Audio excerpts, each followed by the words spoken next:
Hey guys, it's Vampire Mike from SegaCityUniverse.com and my co-host, Stella eating treats off the table for Thanksgiving.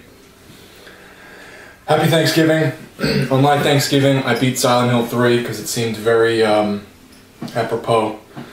The first game and the third game are the only two games in the series that are sequels. The other ones are all just side stories or different stories that take place in or around Silent Hill. You done?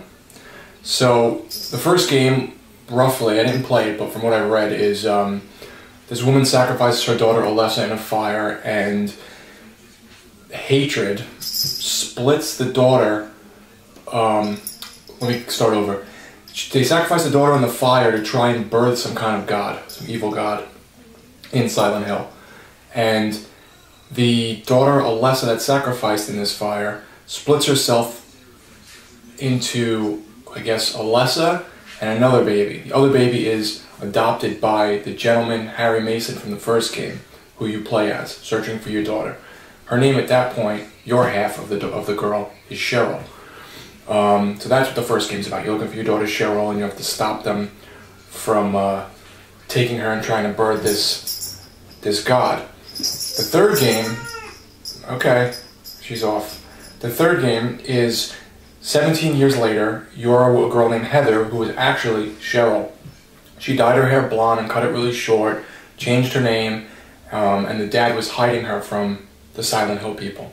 So now you're older, and you're Heather, aka Cheryl, aka the other half of Alessa, and Silent Hill is now encroaching back on your life. They hire a PI named Douglas, or a cop or something, detective, to get you, and he finds you for the cult, and the cult is now after you. This whole video is going to be spoilers, so if you haven't played it or if you want to play it, just stop, because otherwise I'm going to ruin everything for you. So I've played the second and third one and the fourth one. Next is Homecoming. I have that installed already on my 360. I hear that's more action oriented, but I'll do a little impression video after I'm done with it. The third one's really good, just as good as the second, but different. The second one is the one with James Sunderland. That one was creepier. I think I liked the story a little better, and it was just creepier. The atmosphere was a little better. But the third one is really great. The graphics are much nicer. The story's really good. It's just not as scary as the other one or creepy as the other one with James in the second game. And it's a nice tie-in to the first one from what I've read of the first one, because I haven't played it. I've seen the movie and I've read a bunch of things about it. She seems a little more action-oriented in this game than in the previous Silent Hill game. I seemed able to fight a little better, or maybe it was a little quicker, or the controls seemed a little more fluid. The only thing is, I played the HD collection, and in the HD collection, there's sound glitches. The second game, I think I had mentioned I had a sound glitch once. In the third game, sadly, anytime you shoot the submachine gun, especially after you get the unlimited ammunition from beating it once, it makes this horrific sound noise. You'd think they would have tested and fixed that previous to putting the game out. Also, the game locked up on me 3 or 4 times. If there was a lot of noise or sound going on and I went to another room, the screen would turn black like it was loading, and it just wouldn't load. It would freeze on that, and the noise would just repeat itself and error out. So that was a bit of a letdown. I did enjoy the HD collection. I thought it looked great. I thought it sounded great, if not for these glitches. I would give the set of the HD collection, which is 2, the Born from a Wish scenario as well, and the third game, the HD collection quality, I would give it like a 7, 7.5. Only because of the issues. If they didn't have those issues, it would have definitely been higher. I give the second game, as I'd say, like an 8. I'd probably popped it up to about an 8.5 or a 9. And I'd give the third game about another 8.5. I really liked it. I really liked the atmosphere. By the end of the game, Cheryl, or Heather, or whatever you want to call her, gets to the woman who's chasing you down, trying to now bring you back to birth this god of theirs. And you have this pill inside of an amulet that your father had given you, that you have at the beginning of the game when you start, that your dad had given you.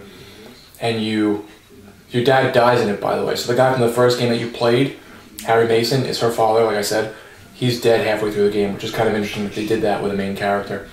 So you pop this pill and you kind of abort the god that's, you know, inside you, and you spit it out on the floor. It looks like this fucked up little embryo thing, fetus, and the woman Claudia, the bad guy, you know, or bad girl, she picks it up, she shoves it in her mouth and eats it, and then she dies, and the thing manifests itself, and it looks kind of like your character with dark hair, and you have to kill it. There's 3 endings. There's the good ending where you and Douglas, the PI, leave, and everything's okay, but you know, you miss your dad. There's the other one where I guess it's God or something possesses you. You leave, you kill Douglas, and you're nutso. And the third one, which is the funniest, which I didn't get the second or the third one myself, I just watched them online, was you find a key, or you find something, and, you have to kill 333 things, that's what it is, with this item, this beam that looks almost like a Star Wars beam. Or no, maybe it's, either way, it's a beam.